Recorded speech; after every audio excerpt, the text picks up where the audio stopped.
genomineerde Sportgala 2012. Rijland naar NK debatteren. Het is vandaag 6 december. Dit is het Pelemaasjournaal.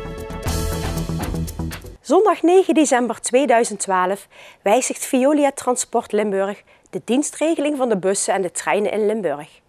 Voor de bussen betekent dit gewijzigde aankomst- en vertrektijden en in een aantal gevallen een gewijzigde route. Voor de treinen betekent de wijziging een verschuiving van enkele minuten van de vertrektijden op de Heuvellandlijn. De dienstregeling van de Maaslijn blijft ongewijzigd. De belangrijkste wijzigingen in de busdienstregeling van 9 december zijn een gevolg van de nieuwe treintijden van NS. Vanaf 9 december 2012 gaan de intercities van NS op het traject Eindhoven-Sittard overdag ieder kwartier rijden.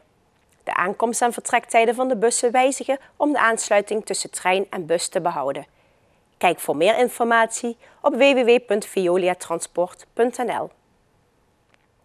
12 januari is het Pelemaas Televisie Sportgala 2012 in Hotel Asteria. De genomineerden van dit jaar zijn vandaag bekendgemaakt in Pelemaas. Er zijn in 5 categorieën namen bekendgemaakt.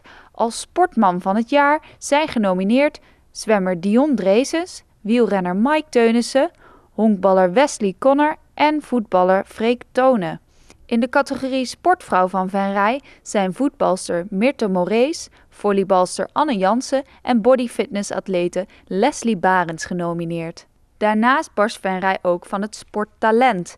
In deze categorie maken motorcrosser Jeremy de Vink, ijshockeyer Rick van Haren, triatlete Anne Rijntjes, doelman Jeroen Houwe en voetballer Niek Verstegen uit wie het grootste sporttalent van het jaar is. Voor sporter met een beperking is slechts 1 sporter genomineerd. De jury was van mening dat het niet van respect getuigt om naast Lucie Houwe ook nog andere sporters te nomineren door haar fantastische prestatie op de Paralympische Spelen. En dan nog sportploeg van het jaar. Hierbij zijn de korfbaldames van Merselo, de voetballers van SVOC 01 en de zaalvoetbalsters van Lake Valley genomineerd. En dat laatste team wordt getraind door Frank Brands. Hij was blij verrast dat zijn vrouwenteam genomineerd is. Ja, hartstikke leuk natuurlijk. Een stukje waardering wat we kunnen krijgen. En ja, dat is natuurlijk mooi meegenomen. Waarom verdienen jullie eigenlijk die titel? Goeie vraag. Waarom verdienen wij het? Ik denk omdat we er heel veel tijd in steken, heel veel energie in steken. En ja, zeker dit seizoen het goed doen in de Eredivisie. Want hoe gaat het dit seizoen? Nou, we staan op dit moment op de 5e plaats. Dus ja, dat is eigenlijk hartstikke goed. De bovenste 4 ploegen hebben we ook van verloren. En ja, tegen de andere ploegen hebben we de punten gepakt. Dus ja, eigenlijk misschien wel een stukje boven verwachting dat we het op dit moment doen. Brands maakte afgelopen week ook bekend dat hij na dit seizoen stopt met het trainen van de dames. Brands gaat een nieuwe uitdaging aan. Na dit seizoen heb ik 2,5 seizoen de dames gecoacht. Ik ben bezig met de opleiding trainercoach zaal 2. Dat is het hoogste niveau of het hoogste diploma wat je kan halen in de zaal. En ja, ik hoop dat er misschien iets nieuws op het pad komt. Het zou een mooie afsluiter zijn voor Frank Brands om zijn tijd bij de dames af te sluiten met de titel Sportploeg van het jaar 2012. Het Peel en Maas TV Sportgala Venray krijgt het karakter van een modeshow.